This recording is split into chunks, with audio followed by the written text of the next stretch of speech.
14. Resist the downward pull of the group. The law of conformity. We have a side to our character that we are generally unaware of our social personality, the different person we become when we operate in groups of people. In the group setting, we unconsciously imitate what others are saying and doing. We think differently, more concerned with fitting in and believing what others believe. We feel different emotions infected by the group mood. We are more prone to taking risks, to acting irrationally, because everyone else is. This social personality can come to dominate who we are. Listening so much to others and conforming our behavior to them, we slowly lose a sense of our uniqueness and the ability to think for ourselves. The only solution is to develop self-awareness and a superior understanding of the changes that occur in us in groups. With such intelligence, we can become superior social actors, able to outwardly fit in and cooperate with others on a high level, while retaining our independence and rationality. An experiment in human nature. As a young boy growing up in communist China, Gao Jianhua, b. 1952, dreamed of becoming a great writer. He loved literature, and his teachers commended him for his essays and poems. In 1964, he gained admittance to the Yusen Middle School, IMS, not far from where his family lived. Located in the town of Yizin, several hundred miles north of Beijing, IMS was labeled a key school. Over 90% of its students went on to college. It was difficult to get into and quite prestigious. At IMS, Jianhua was a quiet and studious boy. He had ambitions of graduating in 6 years with a top record, good enough to get into Beijing University, from where he would launch the writing career he dreamed about. Students at IMS lived on campus, and life there could be rather dull, since the Communist Party regulated almost every aspect of life in China, including education. There were daily military drills, propaganda classes, manual labor duty, and regular classes, which could be rigorous. At IMS, Jianhua developed a close friendship with a classmate named Fang Pu, perhaps the most zealous communist at school. Pale and thin and wearing glasses, Fang Pu looked the type of the intellectual revolutionary. He was 4 years older than Jianhua, but they had bonded over their common love of literature and their desire to become writers. They had their differences. Fang Pu's poetry centered on political issues. He worshipped Chairman Mao Zedong and wanted to emulate not only his writings but also his revolutionary career. Jianhua, on the other hand, had little interest in politics, even though his father was a respected communist war veteran and government official. But they enjoyed their literary discussions, and Fang Pu treated Jianhua like a younger brother. In May of 1966, as Jianhua was engrossed in his studies, preparing for the final exams to end his second year, Fang Pu paid him a visit, and he seemed unusually animated. He had been scouring the Beijing newspapers to keep up with trends in the capital, and recently he had read of a literary debate started by several renowned intellectuals that he had to share with Jianhua. These intellectuals had accused well-known, respected writers of hiding counter-revolutionary messages in their plays, films, and magazine articles. They based these accusations on careful readings of certain passages in the writer's work that could be seen as veiled criticisms of Mao himself. Certain people are using art and literature to attack the party and socialism, said Fang Pu. This debate is about the future of the revolution, he said, and Mao must be behind it all. To Jianhua, it all seemed a bit tedious and academic, but he trusted his older friend's instincts, and he promised to follow the events in the newspaper. Fang Pu's words proved prophetic. Within a week, papers throughout China had picked up the story of the raging debate. Teachers at IMS began to talk about some of the newspaper articles in their classes. One day, the school's Communist Party secretary, a paunchy man named Ding Yi, called for an assembly and gave a speech recounting almost verbatim an editorial against the counter-revolutionary writers. Something was definitely in the air. The students now had to devote so many hours every day to discussing the latest turns in the debate. Throughout Beijing, posters with large headlines had appeared everywhere attacking the anti-party Black Line, meaning those who were secretly trying to put the brakes on the communist revolution. Ding supplied the students with materials for making their own posters, and the students happily threw themselves into the task. They largely copied the posters from Beijing. Jianhua's friend Zhang Wei, a talented artist, made the most attractive posters of all, with his elegant calligraphy. Within days, almost all of the walls of the school were covered with posters, and Secretary Ding roamed around the campus reading them, smiling and approving of the work. To Jianhua, it was all quite novel and exciting, and he loved the new look of the campus walls. The campaign in Beijing focused on local intellectuals everyone knew, but in Yizhen this seemed rather distant. If China was being infiltrated by all kinds of counter-revolutionaries, that meant that they had also probably infiltrated the school itself, and the only logical place for the students to look for such class enemies was among their teachers and school officials. They began to scrutinize their lectures and lessons for hidden messages, much as the intellectuals had done with the work of famous writers. The geography teacher Liu Yu always talked about the beautiful landscapes of China but hardly ever mentioned the inspiring words of Mao. Could that mean something? The physics teacher Feng had an American father who had served in the U.S. Navy. Was he secretly an imperialist? Li, the teacher of Chinese, had fought initially on the side of the nationalists against the communists during the revolution, but in the last year had switched sides. The students had always trusted his version of events, and he was Jiang Hua's favorite teacher because he had such a flair for telling stories. But in retrospect, he seemed a bit old-fashioned and bourgeois. Could he still be a counter-revolutionary nationalist at heart? Soon a few posters appeared that questioned the fervor of some of these teachers. Secretary Ding found this a trivial application of the debate, and he ordered a ban on all posters attacking teachers. By June, the movement sweeping Beijing, and soon all of China, had acquired a name: the Great Socialist Cultural Revolution. It was indeed Mao himself who had instigated it all by setting up the newspaper articles, and he was to be the ongoing leader of the new movement. He feared that China had been slipping back into its feudal past. Old ways of thinking and acting had returned. Bureaucracies had become breeding grounds for a new type of elite. Peasants remained relatively powerless. He wanted a wake-up call to revive the revolutionary spirit. He wanted the younger generation to experience revolution firsthand by making it themselves. He proclaimed to young people that it was right to rebel, but the word he used in Chinese for this was Zhao Fan, which literally means to turn everything upside down. It was young people's duty, he said, to question authority. Those who secretly worked to pull China back into its past he called revisionists, and he implored students to help him uncover the revisionists and root them out of the new revolutionary China. Taking these pronouncements of Mao as a call to action, Fan Pu created the most audacious poster anyone had yet seen. It was a direct attack on Secretary Ding himself. Ding was not only the school's party secretary but also a veteran of the revolution and a highly respected figure. According to Fan Pu, however, his prohibition on criticizing teachers proved he was a revisionist bent on suppressing the questioning spirit Mao had encouraged. This created quite a stir. The students had been reared to unquestioningly obey those in authority, particularly respected party members. Fan Pu had broken this taboo. Had he gone too far? A few days after the appearance of Fan Pu's poster, some strangers arrived on campus from Beijing. They were part of work teams sent to schools around China to help supervise and maintain some discipline over the burgeoning cultural revolution. The work team at YIMS ordered Fan Pu to publicly apologize to Secretary Ding. At the same time, however, they lifted the ban on posters that criticized teachers. As in schools around China, they also suspended all classes and exams at YIMS. Students were to devote themselves to making revolution under their watchful eye.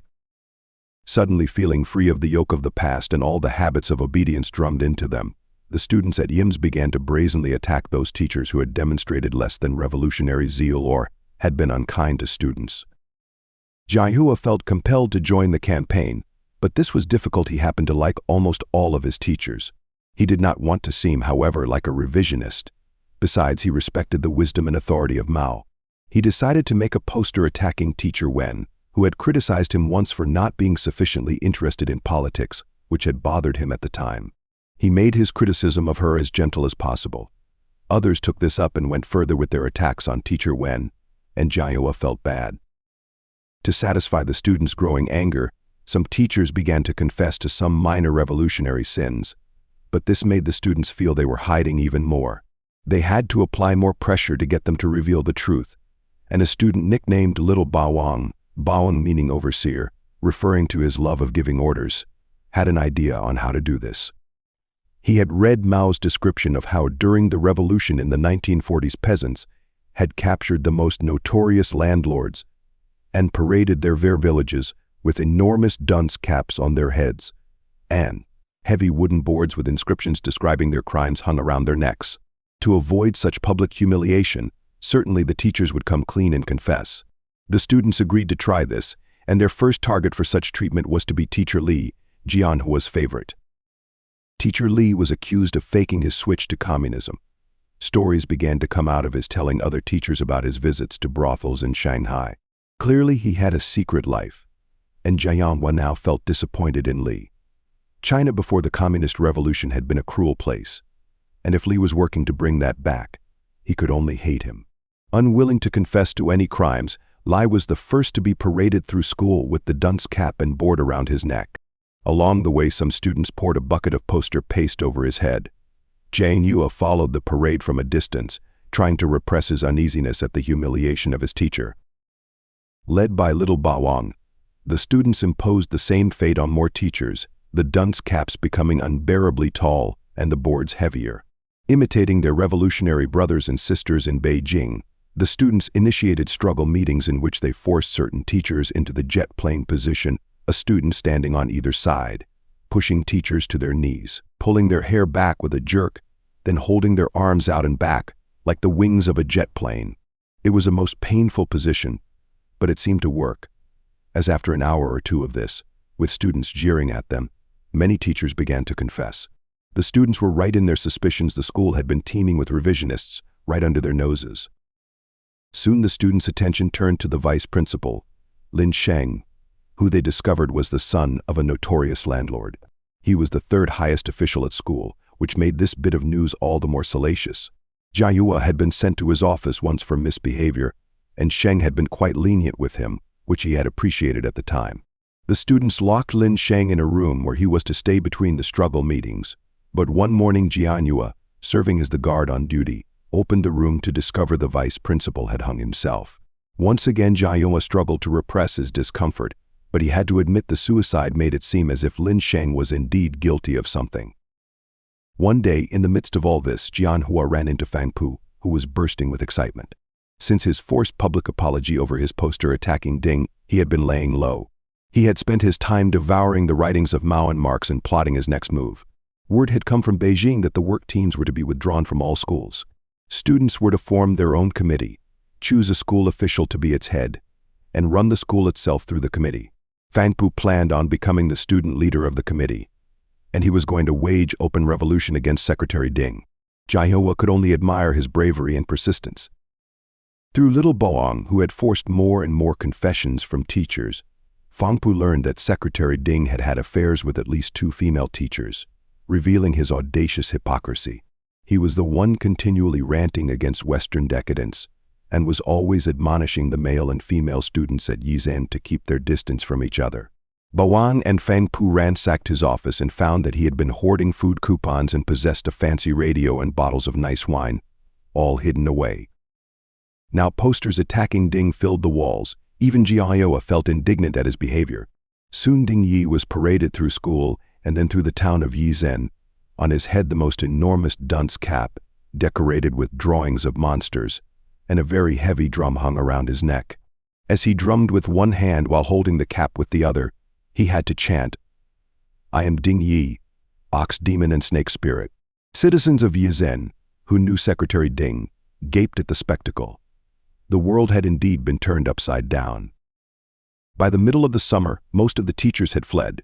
When it came time to form the committee to run the school, only a few remained to serve as chairman of the committee, and with Fang Pu as the student leader, a little-known and rather harmless teacher named Deng Zheng was named chairman.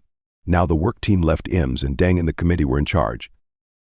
And as the students progressed in making revolution, Jianhua began to feel increasingly excited. He and his friend Zonwei carried old spears and swords as they patrolled the school looking for spies, and it was just like in the novels he loved to read. He and the other students marched in columns into town, waving enormous red flags, carrying large posters of Chairman Mao, and copies of his little red book, chanting slogans, banging on drums, and crashing cymbals.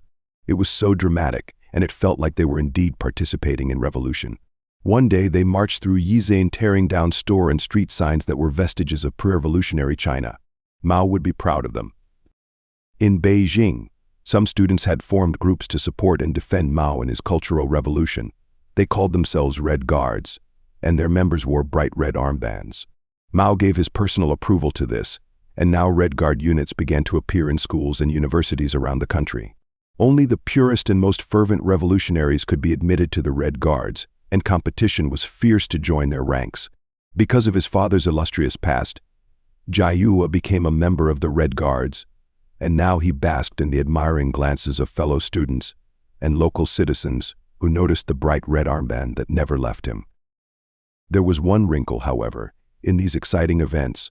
On a visit home to see his family in the nearby town of Lingji, Jianhua discovered that local students had accused his father of being a revisionist. He cared more about farming and economics than about making revolution, said the students. They had gotten him dismissed from his government position. He had had to suffer through various struggle meetings in the jet plane position. The family was in disgrace. Although he loved and admired his father and worried for him, he could not help but feel anxious that, if news of this disgrace reached his school, he might lose his red armband and be ostracized. He would have to be careful when talking about his family. When he returned to school several weeks later, he noticed some radical changes that had already occurred. Fangpu had consolidated power. He had formed a new group called the East is Red Corps. He and his team had kicked out Chairman Deng and were now running the school themselves. They had started their own newspaper called Battlefield News to promote and defend their actions. Jianhua also learned that another teacher had died under suspicious circumstances. One day, Fangpu visited Jianhua and invited him to be a star reporter for Battlefield News.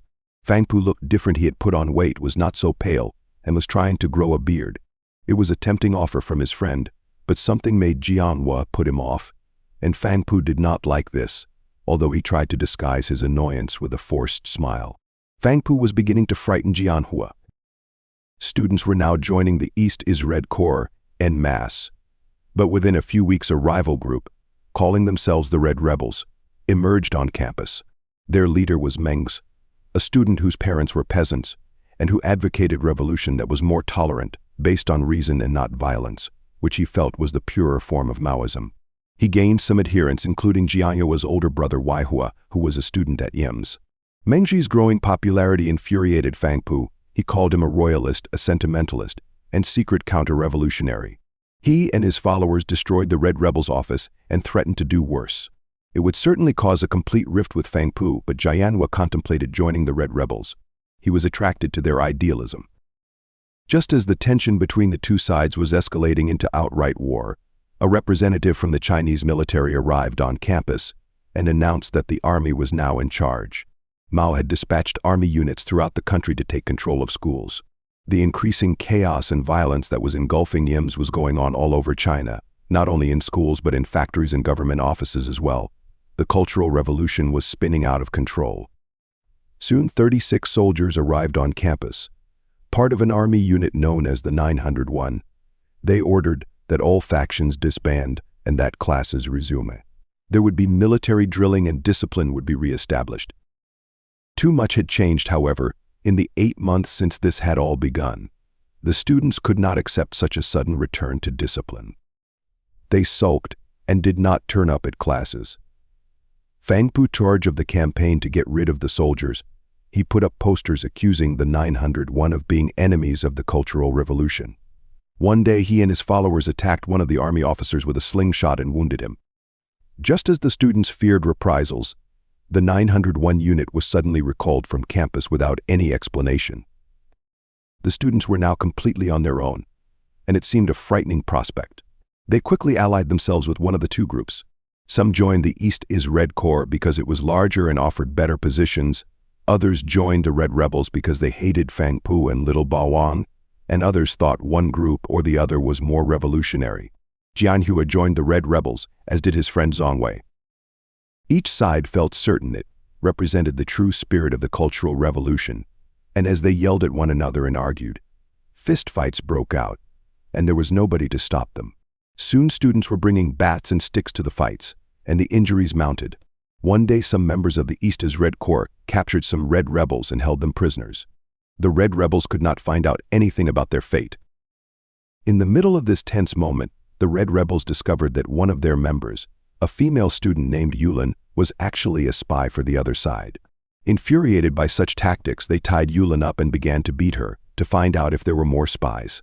Much to the dismay of Jiayue, who considered this a betrayal of their ideals, they battered and bruised her, but she revealed nothing. Soon Yulin was exchanged for the prisoners held by the East's Red Corps, but now the antipathy between the two sides had reached a breaking point. A few weeks later, the East's Red Corps suddenly left school en masse and established their headquarters in a building in town that they seized. Mengzi decided to form a team of guerrilla fighters who would operate in Yizin at night to keep an eye on the Corps and do some sabotage work. Jia Yue was assigned to them as a reporter. It was an exciting job. As they encountered the enemy in town, battles with slingshots erupted. Then the corps captured one of the rebel guerrillas, named Hepping. A few days later, he was discovered in a hospital dead. The corps had taken him for a ride in a jeep in the desert, with a sock in his mouth, and he had suffocated along the way. Now even Mengzi had had enough and vowed revenge for this horrible deed. Jianhua could only agree with him. As the skirmishes spread throughout the town, citizens fled and entire buildings were abandoned, and looters scoured them for goods. The Red Rebels were soon on the offensive. Working with local craftsmen, they manufactured the highest quality swords and spears. Casualties mounted. Finally, the rebels encircled the Corps' stronghold in town and prepared for a final offensive. The Corps fled, leaving behind a small band of student soldiers in the building. The rebels demanded their surrender, and suddenly, from a third-floor window, there was the young student Yulin screaming out, "I'd rather die than surrender to you." With the Corps' bright red flag in her hand, she shouted, "Long live Chairman Mao," and jumped.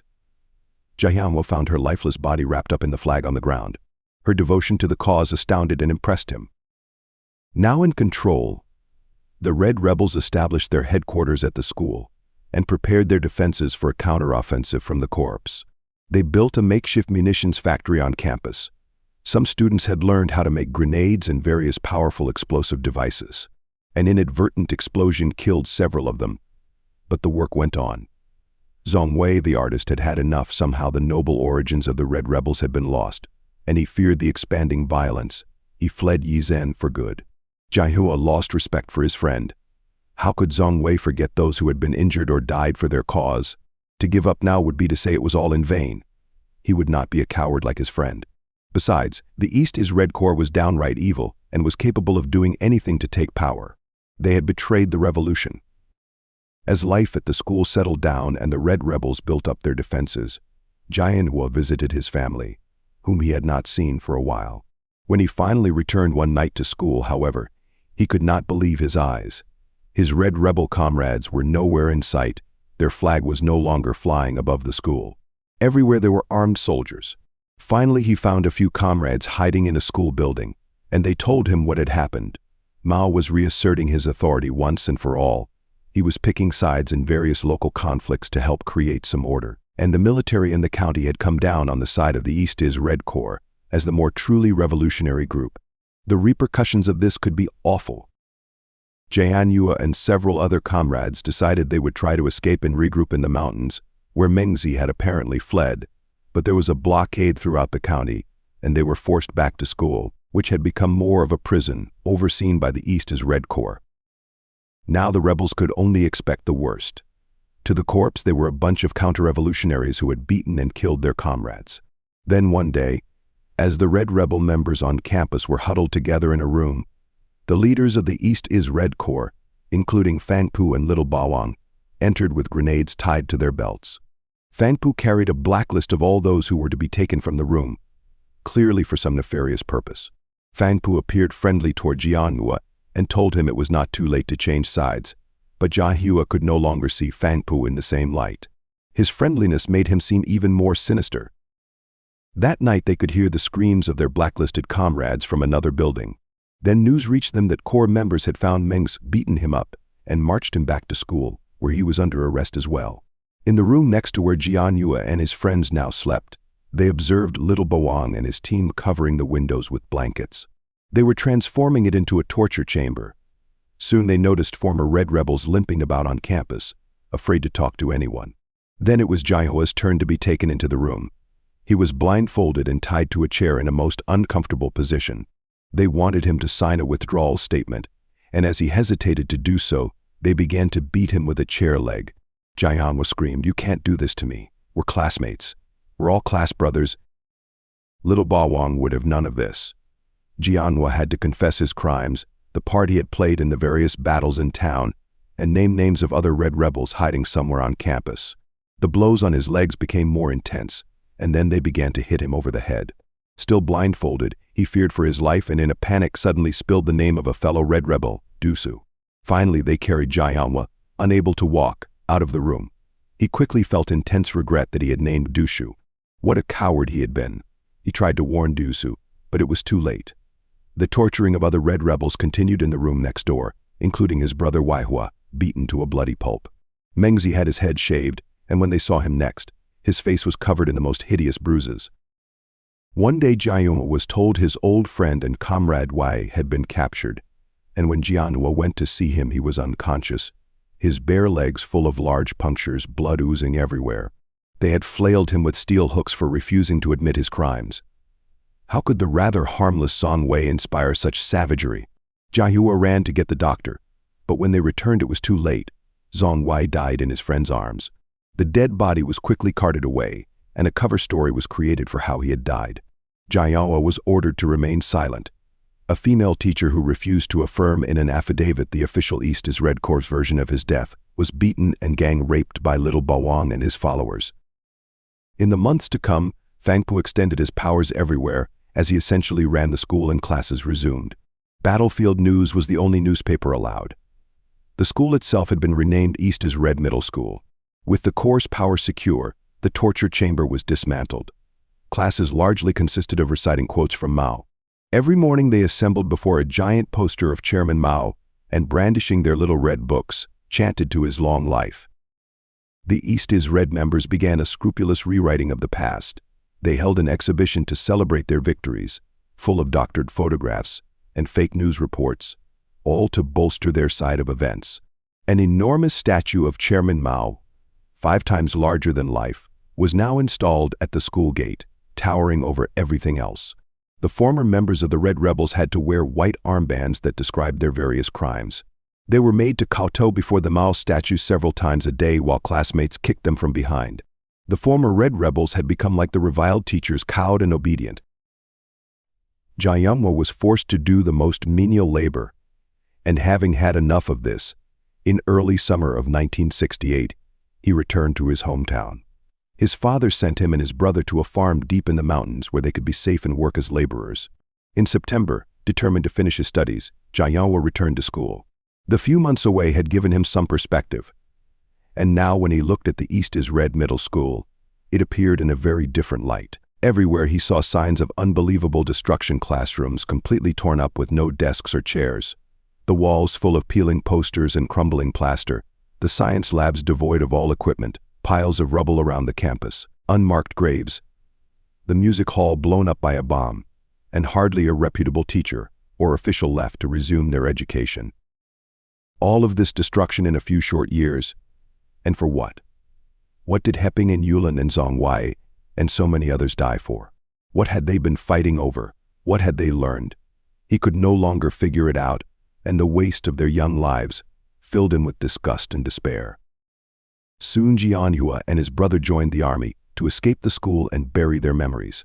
Over the following years, as he drove an army truck delivering stone and cement, he and his comrades watched the slow disassembling of the Cultural Revolution, all of its former leaders falling into disgrace. After the death of Mao in 1976, the Communist Party itself finally condemned the Cultural Revolution as a national catastrophe. Interpretation. The above story and characters come from the book Born Red, 1987, by Gao Yuan. After the Cultural Revolution, the author changed his name from Gao Jianhua to Gao Yuan. It is his non-fiction account of the events he participated in at his school during the Cultural Revolution. In essence, the Cultural Revolution was Mao's attempt to try to alter human nature itself. According to Mao, through millennia of capitalism in various forms, humans had become individualistic and conservative, bound to their social class. Mao wanted to wipe the slate clean and start over. As he explained it, a clean sheet of paper has no blotches, and so the newest and most beautiful pictures can be painted on it. To get his blank canvas, Mao would have to shake things up on a mass scale by uprooting old habits and ways of thinking and by eradicating people's mindless respect for those in authority. Once he accomplished this, Mao could start to paint something bold and new on the clean sheet. The result would be a fresh generation that could begin to forge a classless society not weighed down by the past. The events depicted in Born Red reveal in a microcosm the result of Mao's experiment, how human nature cannot be uprooted. Try to alter it, and it merely reemerges in different shapes and forms.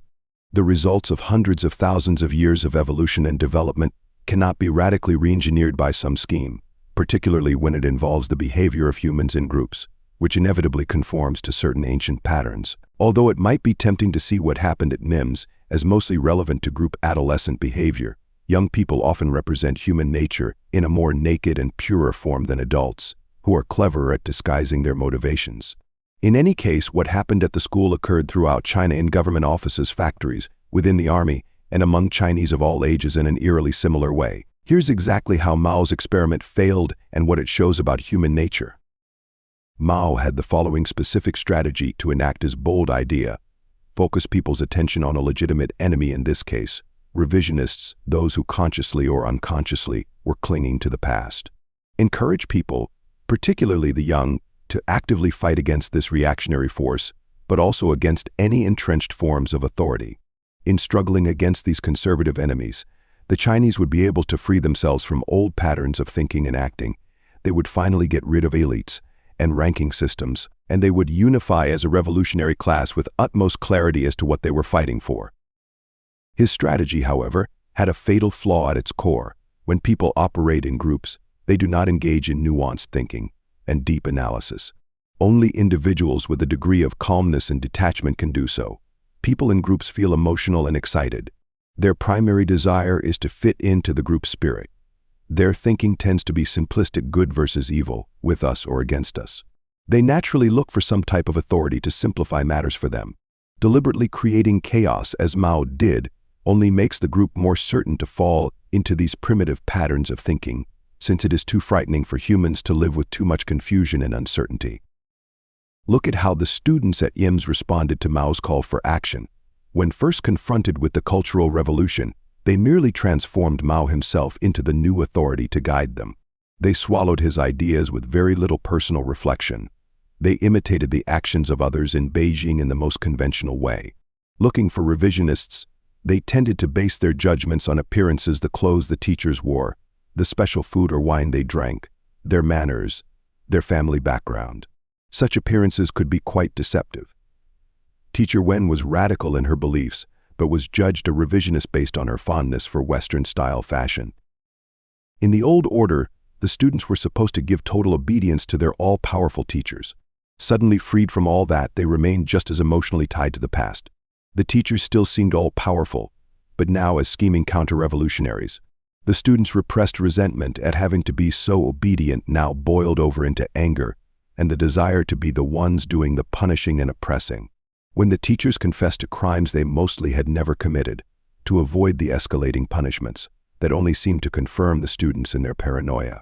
They had shifted roles from obedient students to oppressors, but their thinking had become even more simplistic and irrational, the opposite of Mao's intentions. In the power vacuum that Mao had now created, another timeless group dynamic emerged. Those who were naturally more assertive, aggressive, and even sadistic, in this case Fang Pu and Little Bawang, pushed their way forward and assumed power, while those who were more passive, Jianghua, Zhongwei, quietly receded into the background, becoming followers. The aggressive types at YIMS now formed a new class of elites, doling out perks and privileges. Similarly, amid all the confusion the Cultural Revolution had spawned, the students became even more obsessed with status within the group. Who was in the red category among them, and who in the black, they wondered. Was it better now to come from the peasantry or the proletariat? How could they finagle membership in the Red Guards and garner that beautiful red armband that signified revolutionary elite status? Instead of naturally inclining toward a new egalitarian order, the students kept straining to occupy superior positions. Once all forms of authority were removed and the students ran the school, there was nothing to stop the next and most dangerous development in group dynamics: the split into tribal factions. By nature, we humans reject attempts by anyone to completely monopolize power, as Fang Pu tried to do. This cuts off opportunities for other ambitious, aggressive people. It also creates large groupings in which individual members can feel somewhat lost. Almost automatically, groups will split into rival smaller factions and tribes. In the rival tribe, a new charismatic leader, Mengzi in this case, can assume power, and members can identify more easily with the smaller number of comrades. The bonds are tight and made even tighter by the struggle against the tribal enemy. People may think they are joining because of the different ideas or goals of this tribe or the other, but what they want more than anything is the sense of belonging and a clear tribal identity. Look at the actual differences between the East Is Red Corps and the Red Rebels. As the battle between them intensified, it was hard to say what they were fighting for, except to assume power over the other group. One strong or vicious act of one side called for a reprisal from the other, and any type of violence seemed totally justified. There could be no middle ground, nor any questioning of the rightness of their cause. The tribe is always right, and to say otherwise is to betray it, as Zhongwei did.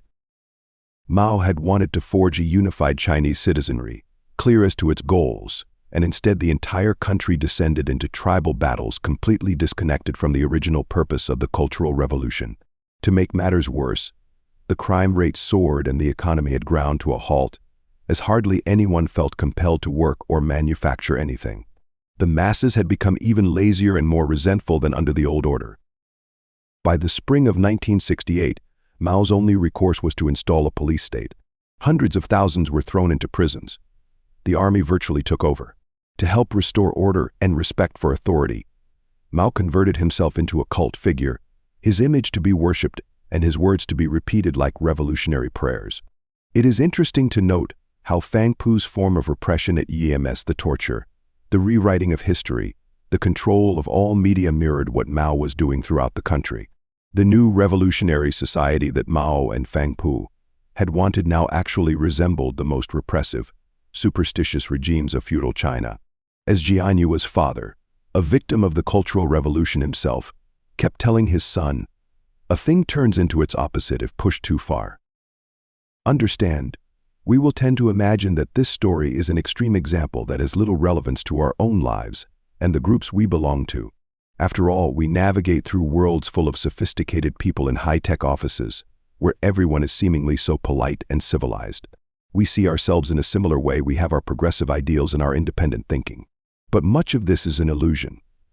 If we looked at ourselves closely and honestly, we would have to admit that the moment we enter our workspace or any group, we undergo a change. We easily slip into more primitive modes of thinking and behaving without realizing it. Around others, we naturally tend to feel insecure as to what they think of us. We feel pressure to fit in, and to do so, we begin to shape our thoughts and beliefs to the group orthodoxies. We unconsciously imitate others in the group in appearances, verbal expressions, and ideas. We tend to worry a lot about our status and where we rank in the hierarchy. Am I getting as much respect as my colleagues? This is the primate part of our nature, as we share this obsession with status with our chimpanzee relatives. Depending on patterns from early childhood, in the group setting we become more passive or more aggressive than usual, revealing the less developed sides of our character. When it comes to leaders, we generally don't see them as ordinary people. We tend to feel somewhat awed and intimidated in their presence, as if they possess some mythical extra powers. When we contemplate our group's main rival or enemy, we can't help but get a little heated and angry and exaggerate any negative qualities. If others in the group are feeling anxious or outraged by something, we often get swept up in the group mood. All of these are subtle indications that we are under the influence of the group. If we are experiencing the above transformations, we can be sure the same is going on with our colleagues. Now imagine some outside threat to our group's well-being or stability, a crisis of sorts. All of the above reactions would be intensified by the stress, and our apparently civilized, sophisticated group could become quite volatile. We would feel greater pressure to prove our loyalty and go along with anything the group advocated. Our thinking about the rival enemy would become even more simplistic and heated. We would be subject to more powerful waves of viral emotions, including panic or hatred or grandiosity. Our group could split up into factions with tribal dynamics. Charismatic leaders could easily emerge to exploit this volatility. If pushed far enough, the potential for aggression lies under the surface of almost any group. But even if we hold back from overt violence, the primitive dynamic that takes over can have grave consequences, as the group overreacts and makes decisions based on exaggerated fears or uncontrollable excitement. To resist this downward pull that groups inevitably exert on us, we must conduct a very different experiment in human nature from Mao's, with a simple goal in mind: to develop the ability to detach ourselves from the group and create some mental space for true independent thinking. We begin this experiment by accepting the reality of the powerful effect that the group has on us. We are brutally honest with ourselves, aware of how our need to fit in can shape and warp our thinking. Does that anxiety or sense of outrage that we feel come completely from within, or is it inspired by the group? We must observe our tendency to demonize the enemy and control it.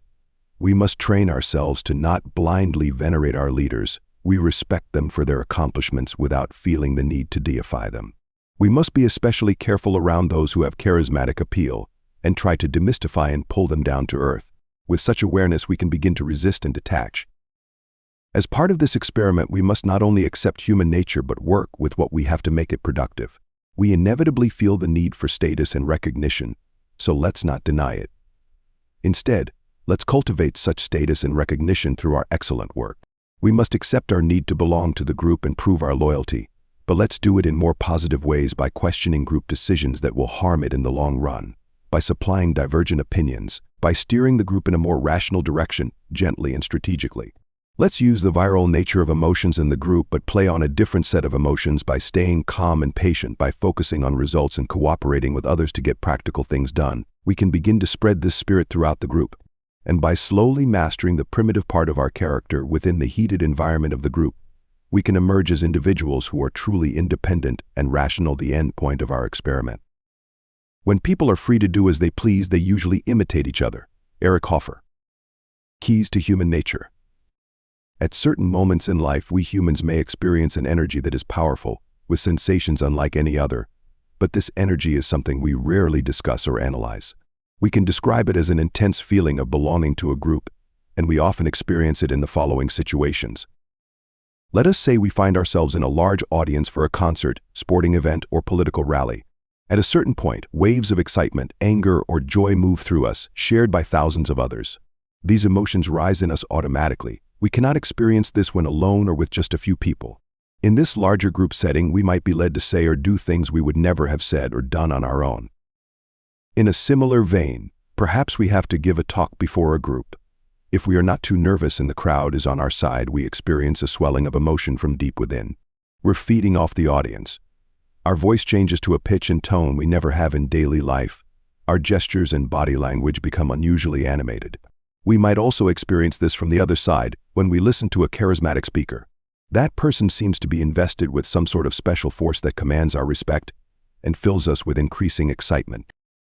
Or perhaps we find ourselves working in a group with a critical goal to reach within a short time frame. We feel compelled to do more than we normally can, to work extra hard. We feel a charge of energy that comes from feeling connected to others who are working with the same urgent spirit. A point is reached at which members of the group do not even have to talk. We're all on the same page and can even anticipate the thoughts of our colleagues. The above feelings are not registered rationally. They come to us in automatic bodily sensations: goosebumps, racing heartbeat, extra vitality and power. Let us call this energy the social force, a type of invisible force field that affects and binds a group of people through shared sensations and creates an intense feeling of connection. If we confront this force field as outsiders, it tends to induce anxiety. For instance, we find ourselves traveling to a place with a culture very different from our own. Or we begin a job at a workplace where people seem to have their own way of relating to one another, with a secret language of sorts. Or we walk through a neighborhood of a much different social class than what we're used to, much wealthier or poorer. In these moments, we are aware that we don't belong, that others are looking at us as outsiders, and from deep within we feel uneasy and unusually alert, although in fact we may have nothing really to fear. We can observe several interesting elements to the social force. First, it exists inside us and outside us at the same time. When we experience the bodily sensations mentioned above, we are almost certain that others on our side are feeling the same. We feel the force within, but we think of it as outside ourselves as well. This is an unusual sensation, perhaps equivalent to what we feel when we are in love and experience a shared energy that passes between ourselves and the love object. We can also say this force differs depending on the size and chemistry of the particular group. In general, the larger the group, the more intense is the effect. When we are among a very large group of people who seem to share our ideas or values, we feel quite a rush of increased strength and vitality, as well as a communal warmth or heat that comes from feeling that we belong. There is something awesome and sublime about this force multiplied in a large crowd. This increase in energy and excitement can easily shift to anger and violence in the presence of an enemy. The particular mix of people shapes the effect as well. If the leader is charismatic and bursting with energy, it filters through the group or gathered masses. If a large number of individuals have a particular emotional tendency toward anger or joy, that will alter the collective mood. And finally, we are drawn to this force. We feel attracted to numbers, a stadium full of partisan supporters of a team, choirs of people singing, parades, carnivals, concerts, religious assemblies, and political conventions. In these situations, we are reliving what our ancestors invented and refined: the gathering of the clan, mass soldiers parading in columns before the city walls, early theatrical and gladiatorial spectacles. Subtracting the minority who feel frightened by such gatherings, we generally have a love of partisan crowds for their own sake. They make us feel alive and vital. This can become an addiction. We feel compelled to expose ourselves to this energy again and again. Music and dance epitomize this aspect of the social force. The group experiences the rhythm and melody as one, and music and dance are among the earliest forms we created to satisfy this urge to externalize the force. We can observe one other aspect to the social force in its reverse form when we experience a prolonged period of isolation. We know from the accounts of prisoners in solitary confinement and explorers isolated in remote regions. See Richard E. Byrd's account of his harrowing 5 months in isolation in Antarctica in his book Alone, that they begin to feel disconnected from reality and sense that their personalities are disintegrating. They become prone to elaborate hallucinations. What they miss most of all is not simply the presence of people near them, but the eyes of others looking back at them. We formed our whole concept of ourselves in our first months as we looked at our mothers. Her return gaze gave us a sense that we existed. She told us who we were by how she looked at us. As adults, we experience the same kind of nonverbal validation and sense of self through the eyes of others who look at us. We are never aware of this. It would take prolonged isolation to understand the phenomenon. This is the social force at its most basic level. Only the eyes of other people can reassure us that we are real and whole and that we belong. The social force can make itself felt in our virtual worlds and virtual crowds. It is less intense than being in an actual crowd, but we can feel the presence of others in a phantom-like way through the screen, inside us and outside us, and we continually consult our smartphones as a kind of substitute pair of eyes upon us. The social force among humans is merely a more complex version of what all social animals experience. Social animals are continually attuned to the emotions of others within the group, aware of their role in the pack, and anxious to fit in. Among higher primates, this includes imitating those higher up in the rank as a show of inferiority. They display elaborate physical cues that allow the group to communicate and cooperate. They have grooming rituals to tighten their bonds, and hunting in packs has a similar effect. They experience a shared energy when simply assembled together. We humans may seem much more sophisticated, but the same dynamic occurs in us as well, on a completely subverbal level. We sense and feel what others in the group are feeling. We have an urgent need to fit in and play our role in the group. We are prone to unconsciously imitate gestures and expressions, particularly from leaders. We still like to hunt in packs, through social media or wherever it is acceptable to vent our anger. We have our own rituals to tighten group bonds, religious or political assemblies, spectacles, warfare. And we most definitely experience a collective energy that passes through any group of like-minded people. What is most peculiar about this force as it exists within us is how little we discuss or analyze something that is so obviously common to our experience. Some of this may come from the fact that it is hard to study these sensations in a rigorously scientific manner, but there is also something willful about this ignorance. Deep down, this phenomenon troubles us. Our automatic reactions in a group, or our propensity to imitate others, reminds us of the most primitive aspects of our nature, our animal roots. We want to imagine ourselves not only as civilized and sophisticated, but also as individuals with conscious control of much of what we do. Our group behavior tends to shatter this myth, and historical examples such as the Cultural Revolution frighten us with our own possibilities. We do not like to see ourselves as social animals operating under particular compulsions. It offends our self-opinion as a species. Understand, the social force is neither positive nor negative. It is simply a physiological part of our nature. Many aspects of this force that evolved so long ago are quite dangerous in the modern world. For instance, the deep suspicion we tend to feel toward outsiders to our group and our need to demonize them evolved among our earliest ancestors because of the tremendous dangers of infectious diseases and the aggressive intentions of rival hunter-gatherers. But such group reactions are no longer relevant in the 21st century. In fact, with our technological prowess, they can be the source of our most violent and genocidal behavior. In general, to the degree that the social force tends to degrade our ability to think independently and rationally, we can say it exerts a downward pull into more primitive ways of behaving, unsuited to modern conditions. The social force, however, can be used and shaped for positive purposes, for high-level cooperation and empathy, for an upward pull, which we experience when we create something together in a group. The problem we face as social animals is not that we experience this force which occurs automatically, but that we are in denial of its existence. We become influenced by others without realizing it. Accustomed to unconsciously following what others say and do, we lose the ability to think for ourselves. When faced with critical decisions in life, we simply imitate what others have done or listen to people who parrot conventional wisdom. This can lead to many inappropriate decisions. We also lose contact with what makes us unique, the source of our power as individuals. See Chapter 13 for more on this. Some people, aware of these tendencies in our nature, may choose to rebel and become nonconformists. But this can be equally mindless and self-destructive. We are social creatures. We depend on our ability to work with others. Rebelling for its own sake will simply marginalize us. What we need more than anything is group intelligence. This intelligence includes a thorough understanding of the effect that groups have on our thinking and emotions.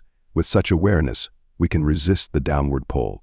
It also includes understanding how human groups operate according to certain laws and dynamics, which can make it easier to navigate through such spaces.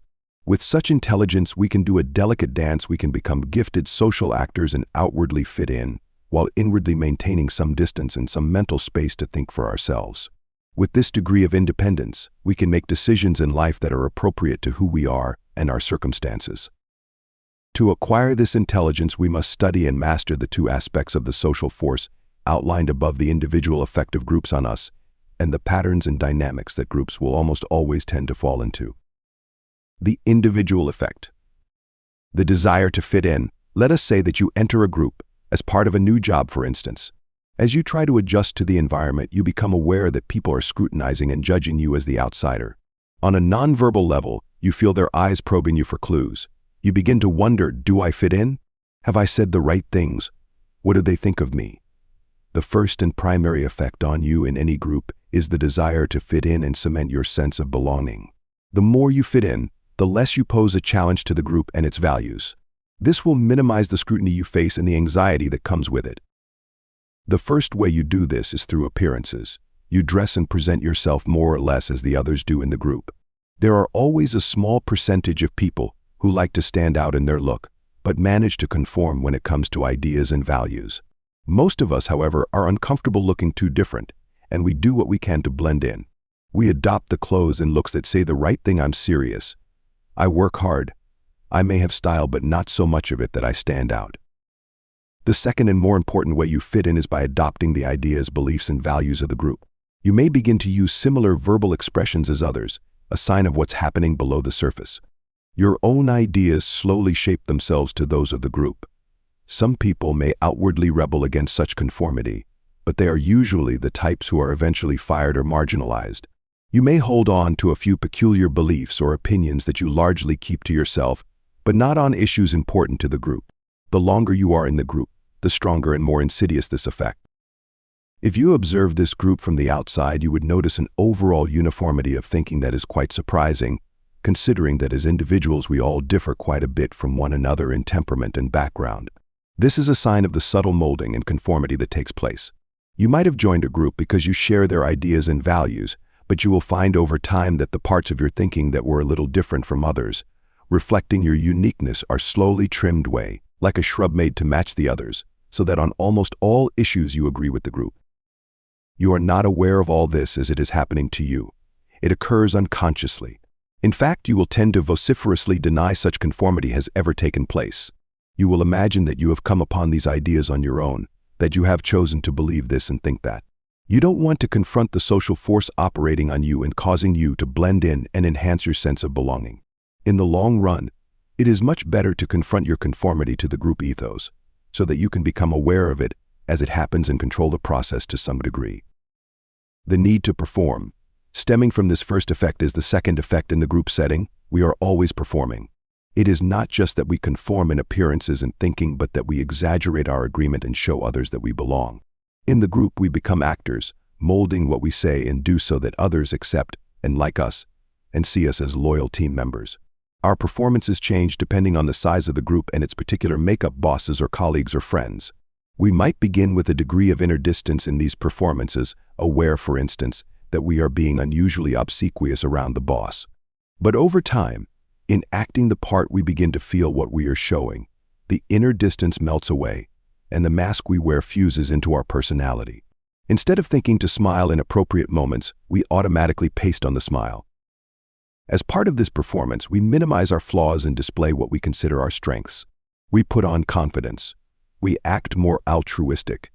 Studies have shown that we are much more likely to give money or help someone cross the road when others are looking at us. In the group, we make sure that people see we support the right causes. We post our progressive opinions prominently on social media. We also make sure others see us working hard and putting in extra hours. When we are alone, we often rehearse in our minds things we will say or do for our next performance. We do not imagine that it is better to simply be your natural self or to rebel against this. There is nothing more unnatural than curbing this need to perform, which even chimpanzees display to a high degree. If you want to seem natural, as if you are comfortable with yourself, you have to act the part. You have to train yourself to not feel nervous and to shape your appearance so that in your naturalness you don't offend people or the group values. Those who sulk and refuse to perform end up marginalized, as the group unconsciously expels such types. In any event, you should feel no shame about this need. There is nothing you can do about it anyway, since in the group we unconsciously mold our behavior to fit in. Better to be aware, to retain that inner distance, and to transform yourself into a conscious and superior actor, capable of altering your expression to fit the subgroup and impressing people with your positive qualities. Emotional contagion. When we were babies, we were highly sensitive to the moods and emotions of our mother. Her smiles elicited our own. Her anxiety made us tense. We evolved this high degree of empathy to the emotions of the mother as a survival mechanism long ago. Like all social animals, we are primed from an early age to sense and pick up the emotions of others, particularly those close to us. This is the third effect of the group on us, the contagiousness of emotions. When we are alone, we are aware of our shifting moods, but the moment we enter the group and feel the eyes of others upon us, we become aware on unconscious levels of their moods and emotions, which, if strong enough, can displace our own. In addition, among those whom we feel comfortable and sense that we belong, we are less defensive and more vulnerable to the contagious effect. Certain emotions are more contagious than others, anxiety and fear being the strongest of all. Among our ancestors, if one person sensed a danger, it was important that others feel this as well. But in our present environment, where the threats are less immediate, it is more like a low-grade anxiety that passes quickly through the group, triggered by possible or imagined dangers. Other highly contagious emotions are joy and excitement, tiredness and apathy, and intense anger and hatred. Desire is also highly contagious. If we see that others want to possess something or follow some new trend, we are easily infected with the same impulse. All of these effects have a self-fulfilling dynamic. If 3 people are feeling anxious, there must be a good reason for it. Now we become the fourth, and it gains a reality that others find compelling. The more people who feel it, the more others will catch it, and the more intense it becomes within us as individuals. You can observe this in yourself by looking at your own emotions in the moment and trying to decipher the effect others might have had on them. Is the fear you are feeling related to something confronting you in an immediate sense, or is it more secondhand, derived from what you have heard or sensed from others? Try to catch this as it occurs. Discern which emotions are the most contagious for you and how your emotions shift with the various groups and subgroups you pass through. Awareness of this gives you the power to control it. Hypercertainty. When we are on our own and think about our decisions and plans, we naturally feel doubts. Have we chosen the right career path? Did we say the right thing to get the job? Are we adopting the best strategy? But when we are in the group, this doubting, reflective mechanism is neutralized. Let us say the group has to decide on an important strategy. We feel the urgency to act. Arguing and deliberating is tiring, and where will it end? We feel the pressure to decide and get behind the decision. If we dissent, we might be marginalized or excluded, and we recoil from such possibilities. Furthermore, If everyone seems to agree that this is the right course of action, we are compelled to feel confident about the decision. And so the fourth effect on us is to make us feel more certain about what we and our colleagues are doing, which makes us all the more prone to taking risks. This is what happens in financial crisis and bubbles if everyone is betting on the price of tulips or South Sea stock. See Chapter 6. Or subprime mortgages. It must be a sure thing. Those who raise doubts are simply being too cautious. As individuals, it is hard to resist what others seem so certain about. We don't want to miss out. Furthermore, if we were among just a few who bought this stock, and it failed, we would feel ridiculous and ashamed, sadly responsible for being such a sucker. But covered by thousands doing the same, we are shielded from feeling accountable, which increases the likelihood we will take such risks in the group setting. If as individuals we had some plan that was clearly ridiculous, others would warn us and bring us back down to earth. But in a group the opposite happens. Everyone seems to validate the scheme, no matter how delusional, such as invading Iraq and expecting to be greeted as liberators, and there are no outsiders to splash some cold water on us. Whenever you feel unusually certain and excited about a plan or idea, you must step back and gauge whether it is a viral group effect operating on you. If you can detach yourself for a moment from your excitement, you might notice how your thinking is used to rationalize your emotions, to confirm the certainty you want to feel. Never relinquish your ability to doubt, reflect, and consider other options. Your rationality, as an individual, is your only protection against the madness that can overcome a group. Group dynamics. Since the beginning of recorded history, we can observe certain patterns that human groups fall into almost automatically, as if they were subject to particular mathematical or physical laws. The following are the most common dynamics that you must study in the groups that you belong to or pass through. Group culture. When we travel to another country, we are aware of the differences in culture from our own. Not only do the inhabitants have their own language, but they also have customs, ways of looking at the world and thinking that are different from our own. This is more pronounced among nations which have long traditions, but to a subtler extent we can see the same thing happening with a company or office. It is all part of the social force blending and knitting the group together based on the particular chemistry of its members. When looking at your own group and its culture, think in terms of style and the overall mood that prevails. Is it loosely structured with an easygoing style?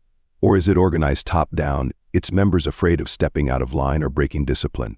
Do its members feel superior and separate from the rest of the world, displaying an elitist attitude, or does the group pride itself on its populism? Does it see itself as cutting-edge or more traditionalist? Does information flow easily throughout the group, giving it an open feel, or does the leadership control and monopolize this flow? Does it have a masculine feel to it, a hyper-competitive edge, and a more rigid chain of command, or does it have a more fluid, feminine spirit that emphasizes cooperation over hierarchy?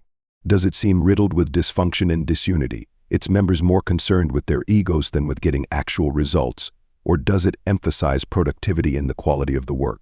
To answer these questions, don't pay much attention to what the group says about itself, but rather examine its actions and the emotional tone that prevails within.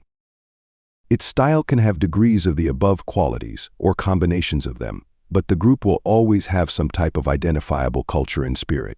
Two things to keep in mind. First, the culture will often center on an ideal that the group imagines for itself: liberal, modern, progressive, ruthlessly competitive, tasteful, etc.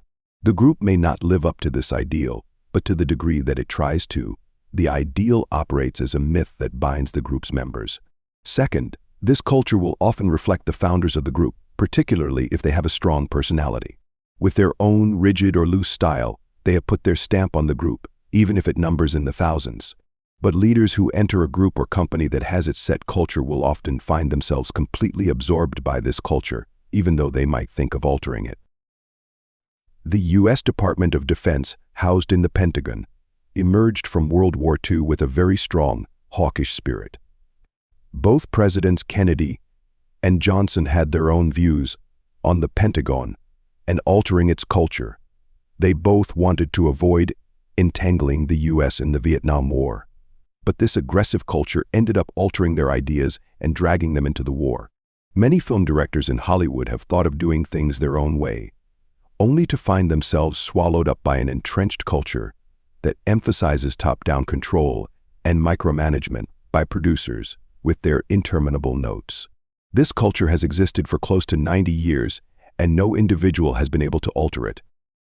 Better to be aware and realize that the larger the group and the more established the culture over time, the more likely it will control you than the other way around.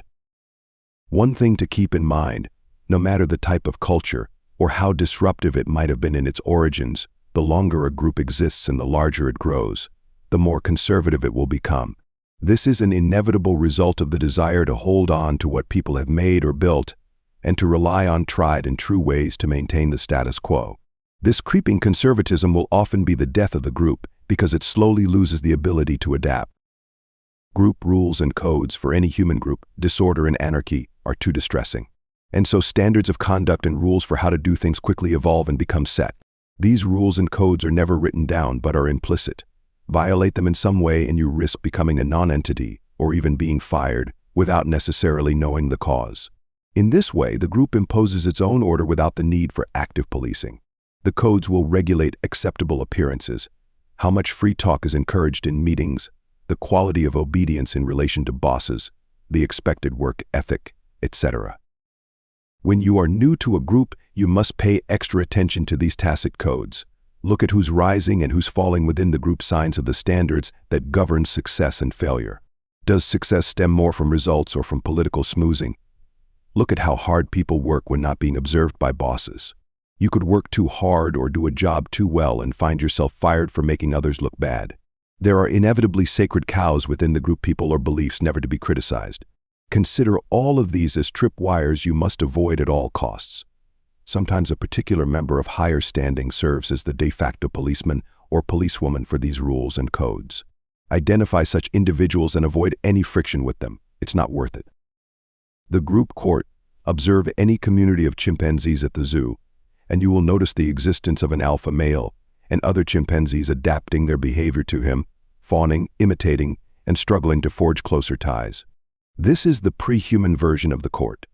We humans created a more elaborate version in aristocratic courts, dating from the earliest civilizations. In the aristocratic court, the subordinate members depended on the king or queen's favor to survive and thrive. The object of the game was to get closer to the man or woman on top without alienating the other courtiers, or to gang up and depose the leader, always a risky venture. Today the court will form around the film executive, the head of an academic department, the CEO of a business venture, the political boss, the owner of an art gallery, a critic or artist who has cultural power. In a large group there will be subcourts formed around sub-leaders. The more powerful the leader, the more intense is the gamesmanship. The courtiers may look different now, but their behavior and strategies are pretty much the same. You must take note of a few of these behavioral patterns. First, courtiers have to gain the attention of leaders and ingratiate themselves in some way. The most immediate way to do this is through flattery, since leaders inevitably have large egos and a hunger to have their high self-opinion validated. Flattery can do wonders, but it comes with risks. If it is too obvious, the flatterer looks desperate, and it is easy to see through the strategy. The best courtiers know how to tailor their flattery to the particular insecurities of the leader and to make it less direct. They focus on flattering qualities in the leader that no one else has bothered to pay attention to but that need extra validation. If everyone praises the leader's business acumen but not his or her cultural refinement, you will want to aim at the latter. Mirroring the leader's ideas and values, without using their exact words, can be a highly effective form of indirect flattery. Keep in mind that forms of acceptable flattery will differ in each court. In Hollywood, it must be more effusive than in academia or in Washington, D.C. Adapt your flattery to the group spirit and make it as indirect as possible. Of course, it is always wise to impress bosses with your efficiency and to make them dependent on your usefulness, but be careful of taking this too far. If they feel you are too good at what you do, they may come to fear their dependence on you and wonder about your ambition. Make them feel comfortable in the superiority they believe they possess. Second, you must pay great attention to the other courtiers. Standing out too much, being seen as too brilliant or charming, will stir up envy, and you will die by 1,000 bites. You want as many courtiers on your side as possible. Learn to downplay your successes, to listen, or seem to listen, deeply to the ideas of others, strategically giving them credit and praise in meetings, paying attention to their insecurities. If you must take action against particular courtiers, make it as indirect as possible, working to slowly isolate them in the group, never appearing too aggressive. Courts are always supposed to seem civilized. Be aware that the best courtiers are consummate actors, and that their smiles and professions of loyalty mean very little. In the court, it does not pay to be naive. Without being paranoid, try to question people's motives. Third, you need to be aware of the types of courtiers you will find in most courts and the particular dangers they can pose. One aggressive but clever courtier with little conscience can quickly dominate the group. For more on the types of courtiers, see the next section. Keep in mind that there is no way to opt out of the court dynamic. Trying to act superior to the political games, or the need to flatter will only make you look suspicious to others. Nobody likes the holier-than-thou attitude. All you'll get for your honesty is to be marginalized. Better to be the consummate courtier and find some pleasure in the game of court strategy. The group enemy. As mentioned above, our ancestors had a reflexive fear at the sight of any outsiders to their group. This fear easily slid into hatred. The basis for this fear may well have been real, but the existence of rival tribes also had a positive side effect. It united and tightened the group. It also fit in well with the way the human brain processes information, through binary pairs of opposites, light and dark, good and evil, us versus them. Today, in our modern sophisticated world, you will notice this very ancient dynamic continually at play. Any group will reflexively focus on some hated enemy, real or imagined, to help bring the tribe together. As Anton Chekhov once noted, love, friendship, respect do not unite people as much as common hatred for something. Since time immemorial, leaders have exploited this enemy reflex for power, using the existence of the rival or enemy to justify almost anything and to distract from their own shortcomings. The enemy will be described as immoral, irrational, untrustworthy, or aggressive, the implication being that our group is the opposite. No side ever likes to admit it is not pure in its ethics, or has aggressive intentions, or is governed by emotion. It is always the other side. In the end, the need to feel a part of the tribe and against the other side is more important than the actual differences, which tend to be greatly exaggerated. Look at the group you belong to, and you will inevitably see some sort of enemy or boogeyman to push against. What you require is the ability to detach yourself from this dynamic and to see the enemy as it is, minus the distortions. You will not want to overtly display your skepticism. You might be seen as disloyal. Instead, keep your mind open so that you can resist the downward pull and overreactions that come from such tribal emotions. Take this even a step further by learning from the enemy, adapting some of its superior strategies. Group factions. Over enough time, individuals in a group will begin to split off into factions. The reason for this dynamic is simple. In a group, we get a narcissistic boost from being around those who share our values. But in a group over a certain size, this becomes too abstract. The differences among the members become noticeable. Our power to influence the group as individuals is reduced. We want something more immediate, and so we form subgroups and cliques with those who seem even more like us, giving us back that narcissistic boost. In this subgrouping, we now have power to divvy up, which increases its members' sense of self-importance. Eventually, the faction will experience its own splits from within, on and on. This splitting occurs unconsciously, almost as if it were responding to mechanical laws of group fission. If a faction gets strong enough, its members will start to give precedence to its interests over that of the greater group. Some leaders try to exploit this dynamic by playing one faction off the other, in the form of divide and conquer. The more the factions fight, the weaker they become, and the greater the power in the hands of the man or woman on top. Mao Zedong was a master at this game, but it is a dangerous one, because too much time tends to be wasted dealing with petty internal squabbles, and it can be hard to keep them all down. If left alone, factions can become so powerful they take over and depose or control the leaders themselves. Better to tighten the whole group by creating a positive culture that excites and unifies its members, making factions less attractive. For more on this, see the last section of this chapter. One faction to pay particular attention to is the one that is formed by those in the higher echelons, which we can identify as the elites in the group. Although elites themselves sometimes split into rival factions, more often than not, when push comes to shove, they will unite and work to preserve their elite status. The clan tends to look after its own, all the more so among the powerful. They will inevitably manage to bend the group rules to ensure they tilt in their favor. In these democratic times, they will try to cover this up by posturing that what they are doing is for the greater good of the group. If the elites prosper, so will everyone else, they say. But you will never actually see the elite faction doing things that will lessen their power or making true sacrifices. Somehow it is always those not among the elites who must make the sacrifices. Try not to fall for their rationalizations or cover stories, and to see this faction for what it is. Your task as a student of human nature is twofold. First, you must become a consummate observer of yourself as you interact with groups of any size. Begin with the assumption that you are not nearly as much of an individual as you imagine.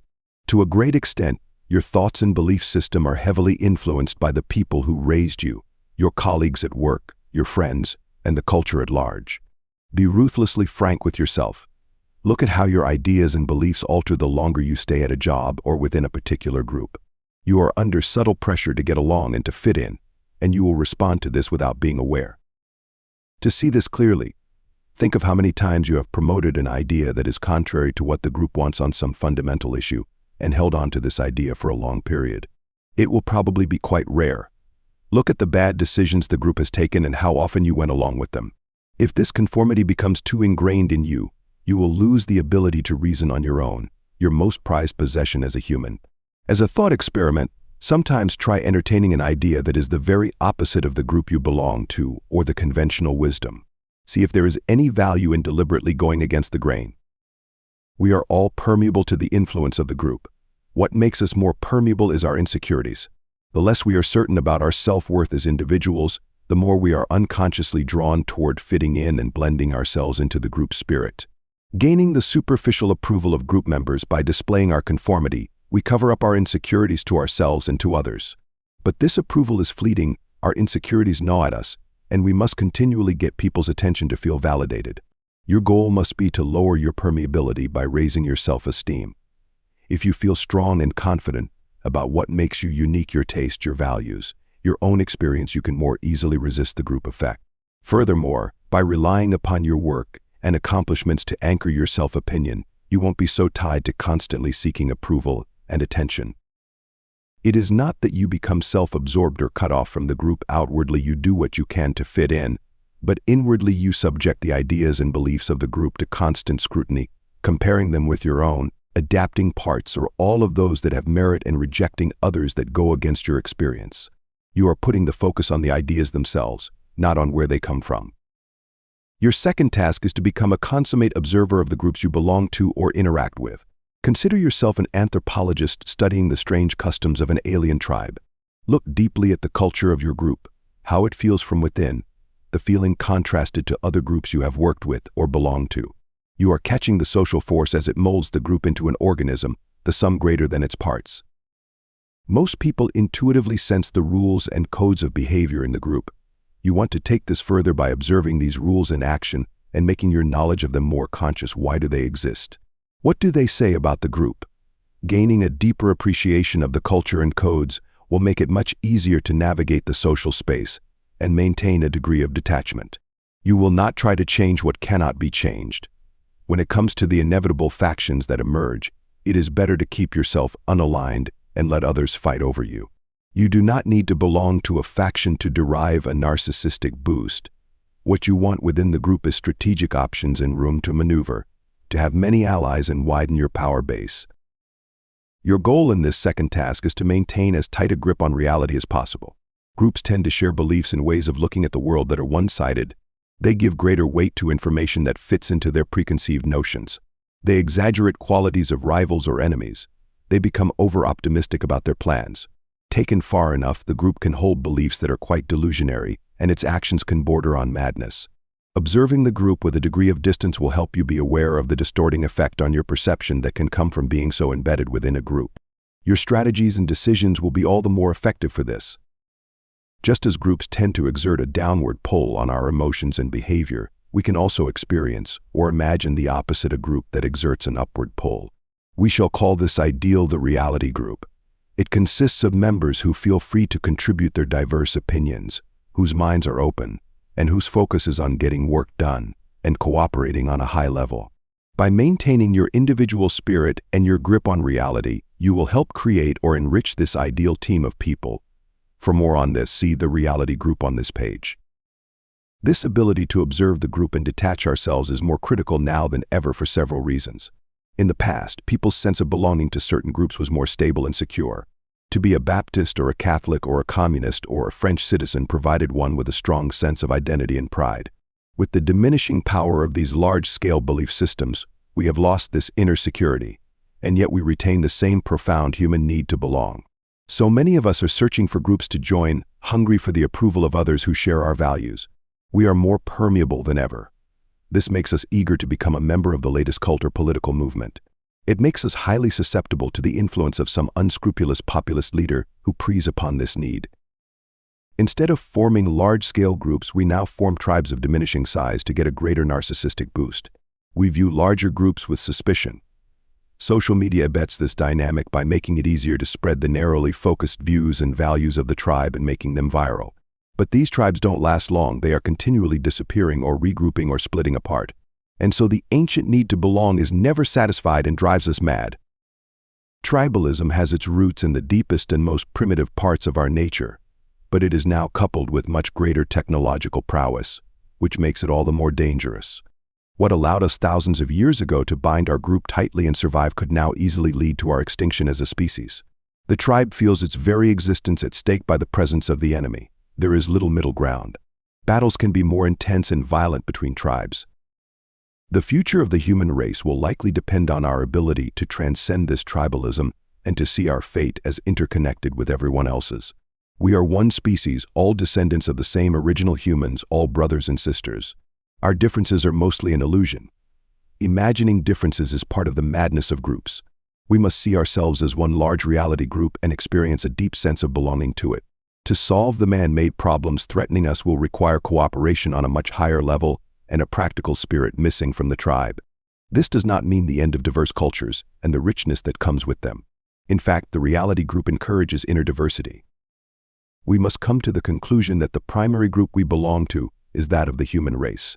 That is our inevitable future. Anything else is regressive and far too dangerous. The court and its courtiers.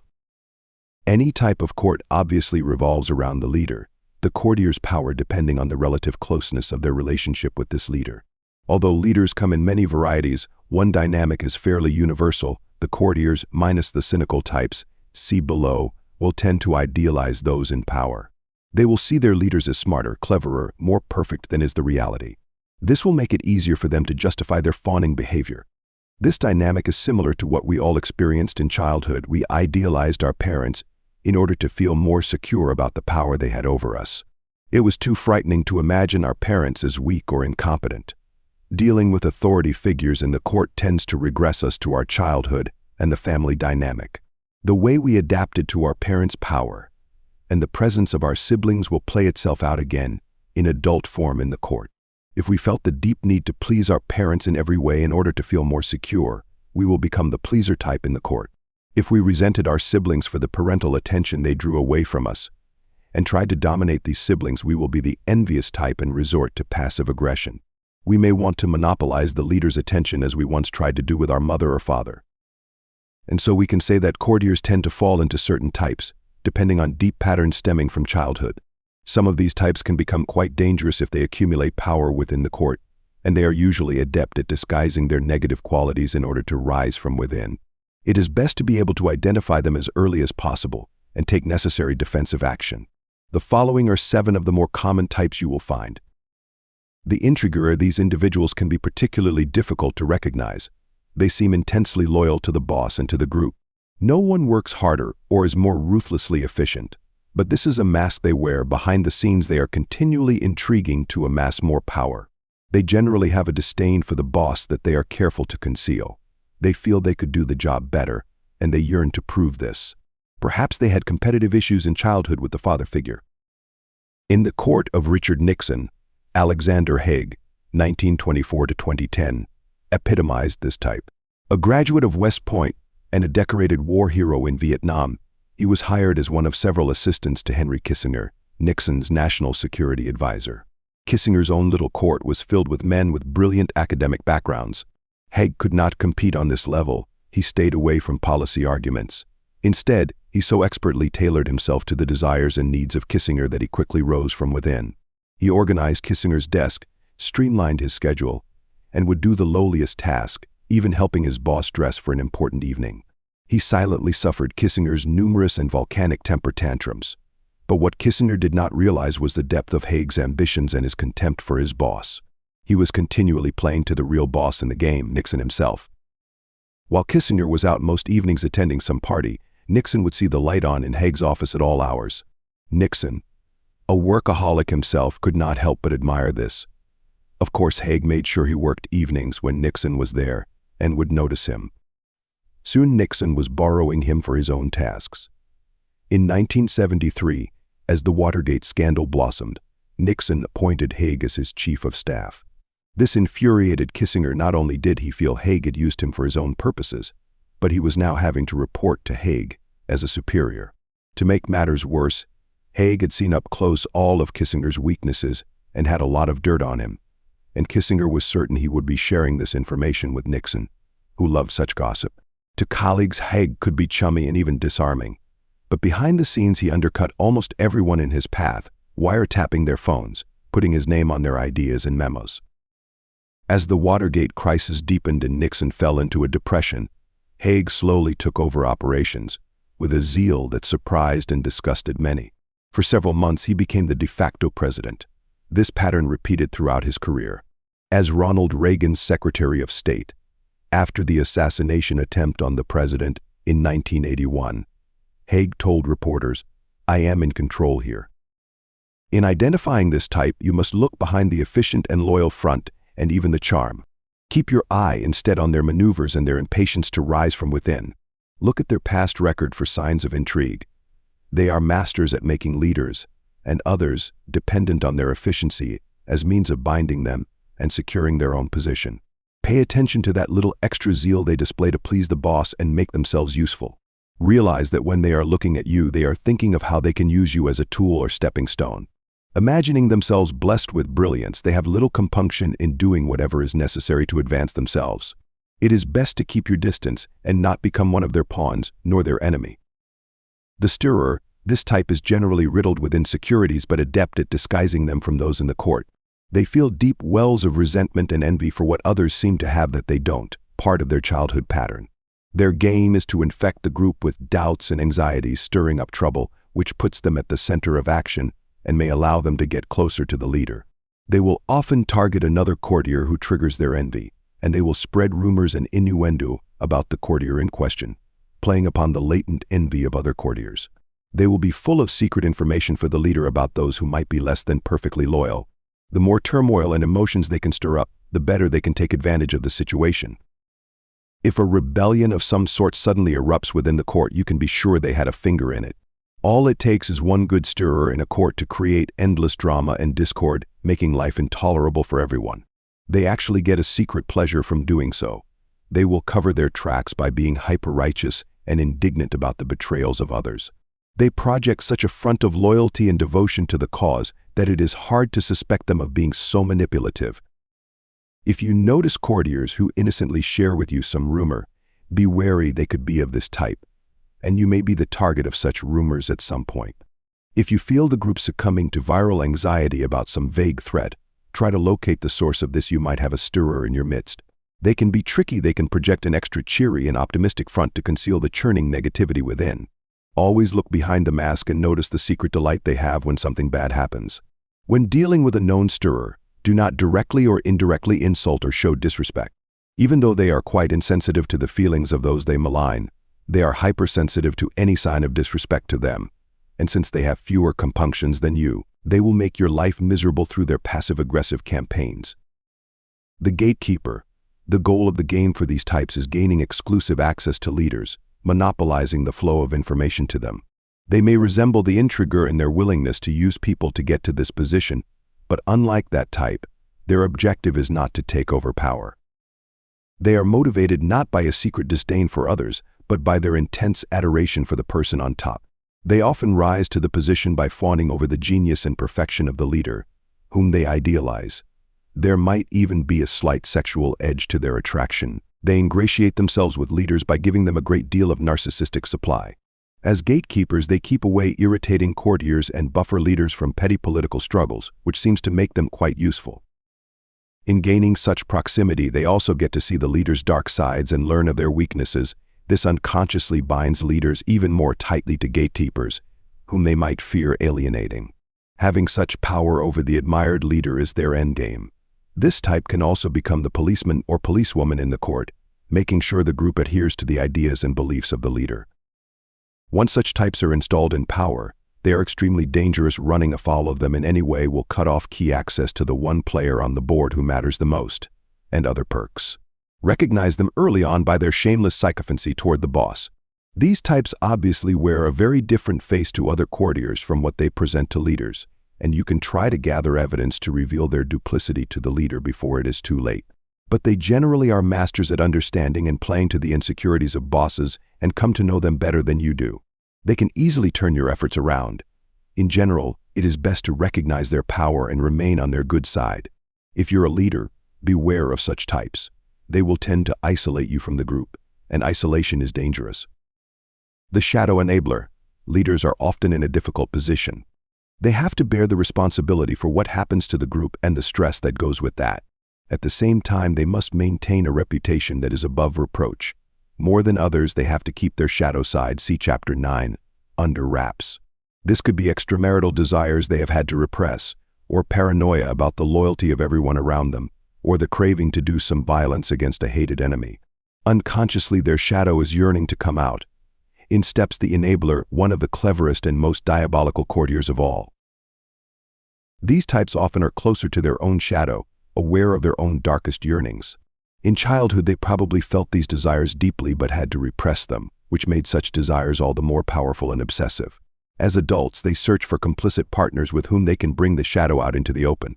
They are masters at detecting repressed desires in others, including leaders. They may begin in conversation to broach somewhat taboo subjects, but in a non-threatening, jocular way. The leader falls into the spirit and opens up a bit. Having established contact with the leader's shadow, the enabler then takes this further, with suggestions of possible actions for leaders. Ways to vent their frustrations, with the enabler handling it all and serving as protection. Charles Colson, special counsel to President Nixon, carved out just such a role for himself. He knew his boss to be quite paranoid about all of the enemies supposedly surrounding him. Nixon was also quite insecure about his own masculinity and yearned to punish his purported enemies and display some swagger. He felt deeply frustrated in not being able to act on these desires. Colson played on his worst instincts, allowing Nixon to vent his feelings in meetings and then insinuating ways to act on them, such as revenge schemes against hated reporters. Nixon found this too tempting and too therapeutic to resist. Colson shared some of these hidden sadistic desires himself, and so this was the perfect way for him to live out his own shadow. In any court, there are inevitably those with a low character who live for scheming and knocking heads.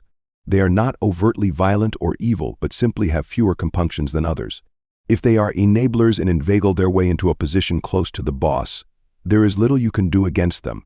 It is too dangerous to cross such types, unless what they are planning is so dark that it is worth risking your own position to stop them. Take heart that their careers are generally short. They often serve as the fall guy if what they advocated or acted on becomes public. Be aware that they may try to play the game with you. Do not take the first step into any dubious actions they are trying to draw you into.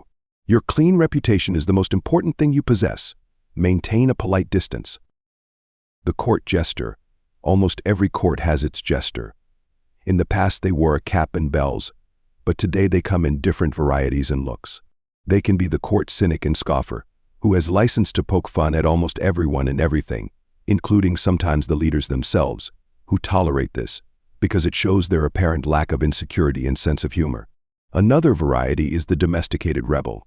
Such types are allowed to go against the dress code, display looser behavior, and espouse unconventional opinions. They can be a bit flamboyant. In meetings, unlike anyone else, they are allowed to come up with wild opinions contrary to the group. Such nonconformists prove that the leaders encourage the free exchange of opinions, at least in appearance. These types fall into such roles because secretly they have a fear of responsibility and a dread of failing. They know that as jesters they are not taken seriously and are given little actual power. Their humor and antics give them a place in the court without the stress of actually having to get things done. Their rebelliousness never really represents a threat or challenge to the status quo. In fact, they make it so others in the group can feel a bit superior to the in-house oddball, more comfortable in conforming to the norm. Never take their existence as a sign that you can freely imitate their behavior. There is rarely more than one jester per court for a reason. If you feel the pull to rebel against the norms of the group, better to keep it as subtle as possible. Often the modern court will tolerate differences in appearances, but not so much in ideas and political correctness. Better to reserve your nonconformity for your private life or until you have amassed more power. The mirrorer. These types are often among the most successful courtiers of all. Because they are capable of playing the double game to the hilt, they are adept at charming leaders and fellow courtiers, maintaining a broad base of support. Their power is based on the idea that everyone at heart is a narcissist.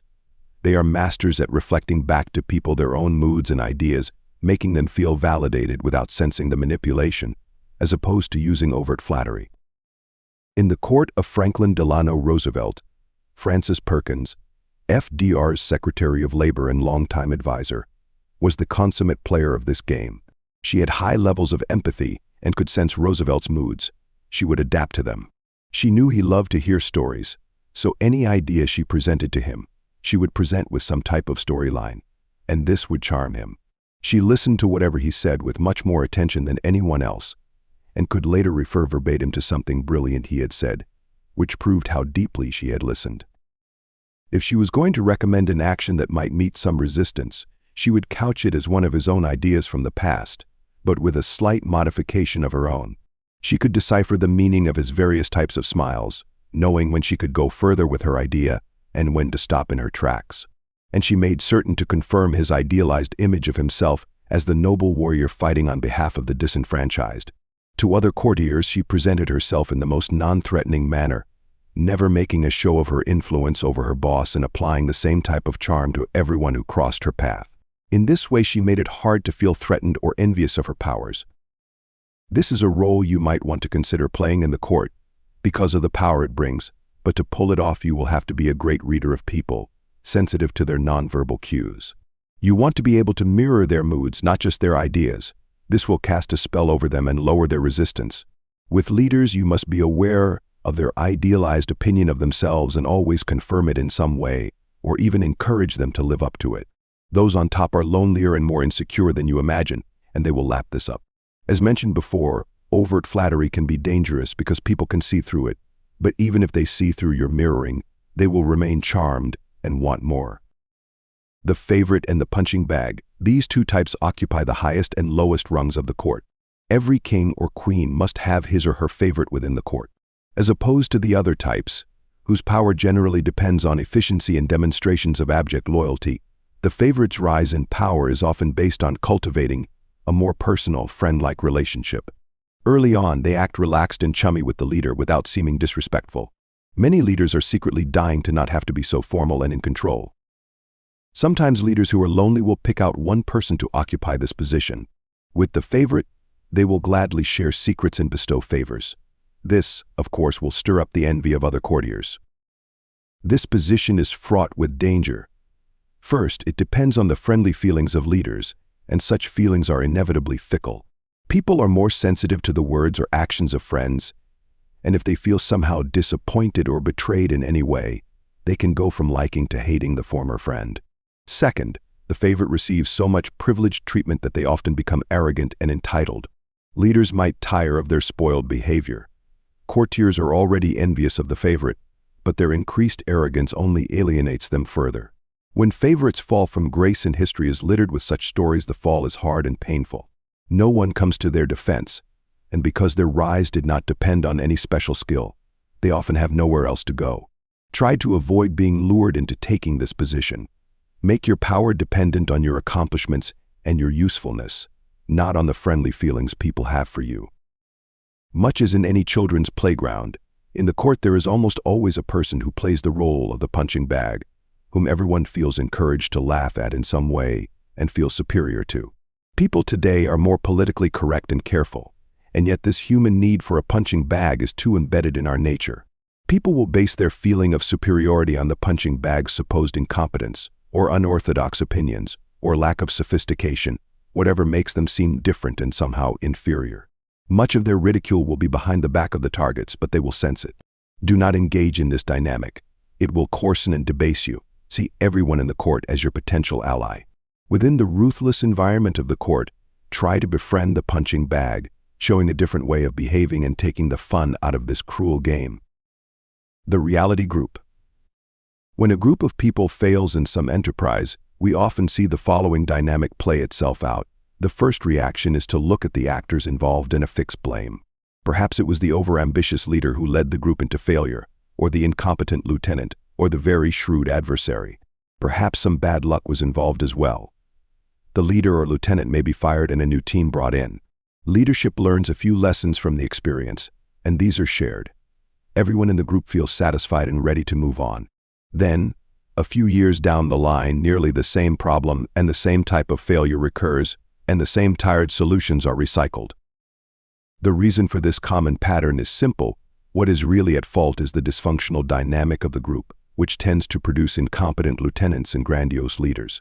And unless it is fixed, the problems keep recurring with different faces. In a dysfunctional culture, the members are often confused about their roles and the overall direction of the group. Amid such confusion, people start to think more of their own interests and agendas, and they form factions. Worried more about their status than the health of the group, their egos become touchy, and they obsess over who's getting more. In this contentious atmosphere, the bad apples, the stirrers, the men and women of low character, find numerous ways to stir trouble and promote themselves. Those who excel at smoozing and playing politics but little else often thrive, rise to the top, and become lieutenants. Mediocrity is preferred and rewarded. Leaders find themselves dragged down by all the internal dissension and gamesmanship. Feeling vulnerable, they surround themselves with courtiers who tell them what they want to hear. Inside this court cocoon, leaders hatch ill-conceived and grandiose plans, which are encouraged by the spineless courtiers.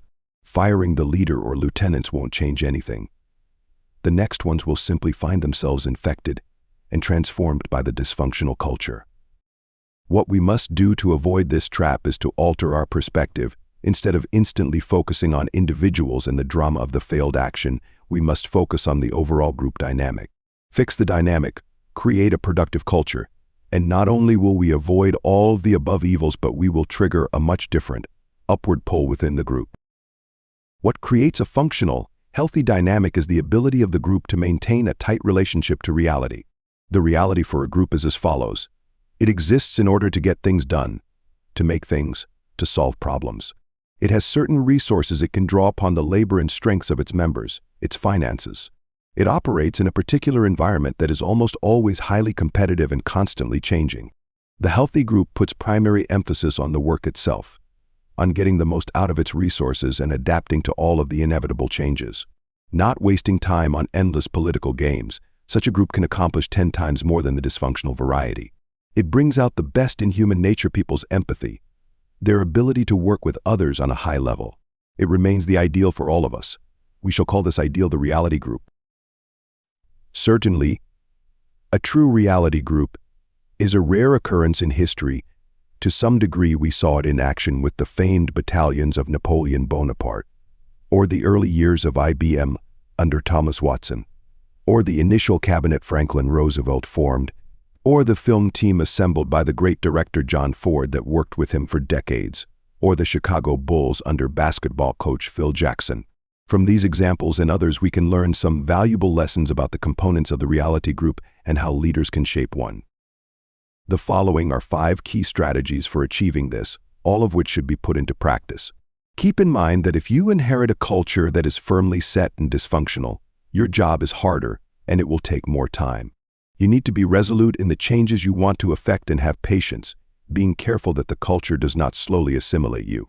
Think of it as war, and the enemy is not individuals but the dysfunctional group dynamic. Instill a collective sense of purpose. That social force that compels people to want to belong, and to fit in you want to capture and channel for a higher purpose. You accomplish this by establishing an ideal. Your group has a definite purpose, a positive mission that unites its members. This could be creating a product that is superior and unique, that makes life easier or brings pleasure, or improving conditions for those in need, or solving some seemingly intractable problem. This is the ultimate reality of the group, why it was formed in the first place. This purpose is not vague or implied, but clearly stated and publicized. No matter the type of work, you want to emphasize excellence and creating something of the highest possible quality. Making money or being successful should be a natural result of this ideal and not the goal itself. To make this work, the group must practice what you preach. Any signs of hypocrisy or noticeable discrepancy between the ideal and the reality will destroy your efforts. You want to establish a track record of results that reflect the group's ideal. Groups will tend to lose connection to their original purpose, particularly with any success. You want to keep reminding the group of its mission, adapting it if necessary but never drifting from this core. We often like to reduce the behavior of people to base motives: greed, selfishness, the desire for attention.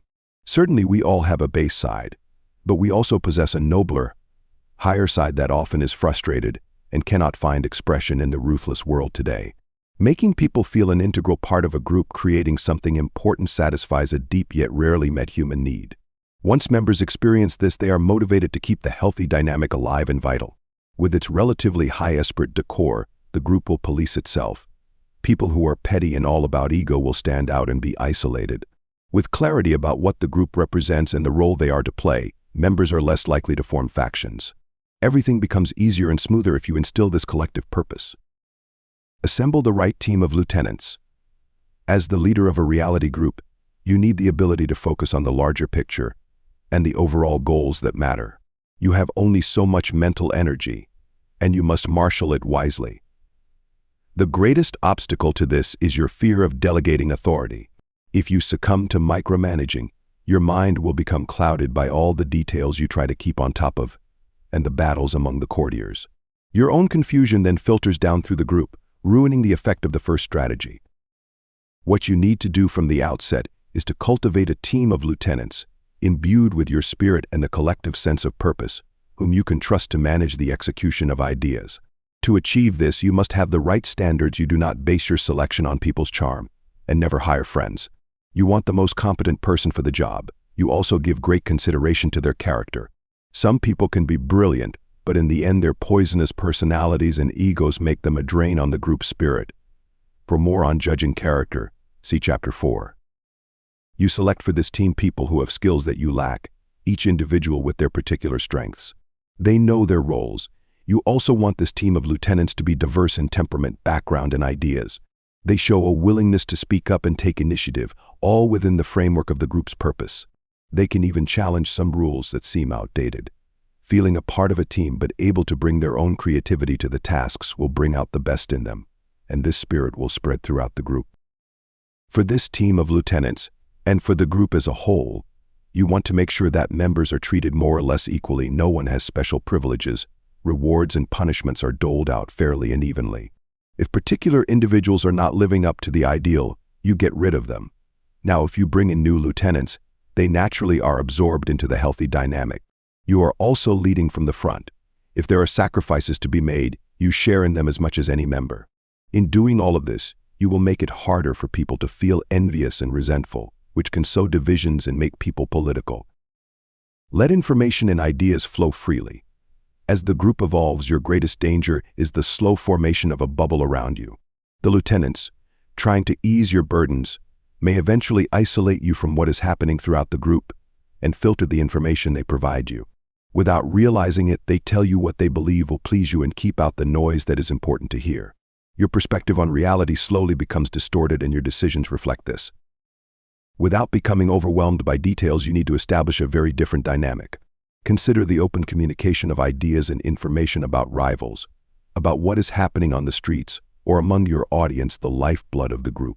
This was the secret to the success of Napoleon Bonaparte on the battlefield. He personally reviewed the concise reports sent to him by his field marshals, lieutenants, and others all the way down the chain of command, including even foot soldiers. This gave him several lines of perspective as to the performance of the army and the actions of the enemy. He wanted as much unfiltered information as possible before deciding on a strategy. He kept such reports to a reasonably small number, but their diversity is what gave him such a clear picture. To achieve this, you want to encourage frank discussion up and down the line, with members trusting that they can do so. You listen to your foot soldiers, You want your meetings to be lively, with people not overly concerned about bruising egos and causing offense. You want a diversity of opinions. To allow for such openness, you must be careful in these discussions to not signal your own preference for a particular option or decision, as this will subtly tip the team into following your lead. Even bring in experts and outsiders to broaden the group's perspective. The more expansive the deliberation process, the greater the connection to reality, and the better your decisions. Of course, you can take too much time in this process, but most people sin in the opposite direction, making hurried decisions on highly filtered information. You also want to establish as much transparency as possible. When decisions are made, you share with the team how they came about and for what purpose. Extend this open communication to the ability for the group to criticize itself and its performance, particularly after any mistakes or failures. Try to turn this into a positive and lively experience, with the focus not on scapegoats but on the overall functioning of the group, which was not up to par. You want the group to keep learning and improving. Learning from mistakes will make the team that much more confident moving forward.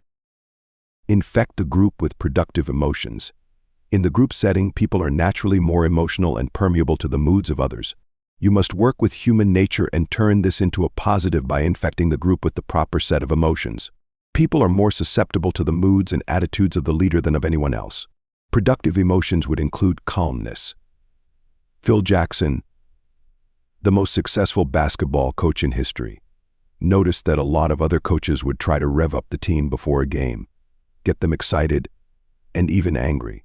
He found it much more productive to instill a sense of calmness that helped the players execute the game plan and not overreact to the ups and downs in the game. As part of this strategy, always keep the group focused on completing concrete tasks, which will naturally ground and calm them. Infect the group with a sense of resolution that emanates from you. You are not upset by setbacks. You keep advancing and working on problems. You are persistent. The group senses this, and individuals feel embarrassed for becoming hysterical over the slightest shift in fortune. You can try to infect the group with confidence, but be careful that this does not slip into grandiosity. Your confidence, and that of the group, mostly stems from a successful track record. Periodically change up routines, surprise the group with something new or challenging. This will wake them up and stir them out of the complacency that can settle into any group that achieves success. Most important, showing a lack of fear and an overall openness to new ideas will have the most therapeutic effect of all. The members will become less defensive, which encourages them to think more on their own and not operate as automatons. Forge a battle-tested group. It is essential that you know your group well, its strengths and weaknesses, and the maximum you can expect of it. But appearances can be deceiving. In their day-to-day work, people can seem motivated, connected, and productive. But add some stress or pressure or even a crisis, and suddenly you see a whole other side of them. Some begin to think more about themselves and disconnect from the group spirit. Others become far too anxious and infect the group with their fears.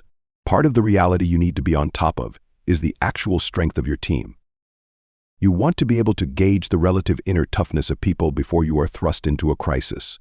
Give various members some relatively challenging tasks or shorter deadlines than usual and see how they respond. Some people rise to the occasion and even do better under such stress. Consider such people a treasure to hoard. Lead the team itself into an action that is novel and slightly riskier than usual. Observe carefully how individuals react to the slight amount of chaos and uncertainty that unfold from this.